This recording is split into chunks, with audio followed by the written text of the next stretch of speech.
35 वर्ष होला चली समस्त ग्रामवासी उद्यम पूजा पाठ करा जाउची।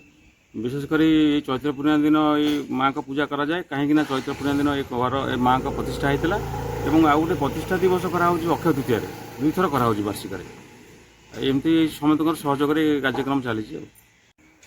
षोडशोपचार पूजा सहित दुर्गा सप्तशती पाठ करा जाए, माँ षोडशोपचार पूजा करा जाए एवं माँ विशेष आहुति प्रदान करा जाए। 108 बेलपत्र एवं दुर्गा सप्तशती पाठ भी मध्य करा जाए। आज बंधापद्मनाभ माँ तारिणी अवसर में मानने चैत्र पूर्णिमा अवसर में ये जो पूजा कार्यक्रम ये बहुत पारंपरिक प्राय दीर्घ 35 वर्ष हम चली आसी। या मध्य आम आम गाँव समस्त मुरबी मानक समस्त गाँ यही पाखपाख गाँव को लेकर माँ मंदिर भव्य मंदिर या ये मंदिर को पूजा अर्चना करने चैत्र पूर्णिमा दिन को आम स्थिर करूँ। तेणु चैत्र पूर्णिमा दिन बहु आडम्बर पूजा हुए और इतिमध्य सन्ध्या बेलू आम कार्यक्रम और खाद्यपेय अच्छी कार्यक्रम पाखपाख गाँव लोक मानक भी डक जाए। एमती समस्त भाव्य ये भितर मानने पूजा अर्चना हुए माँ।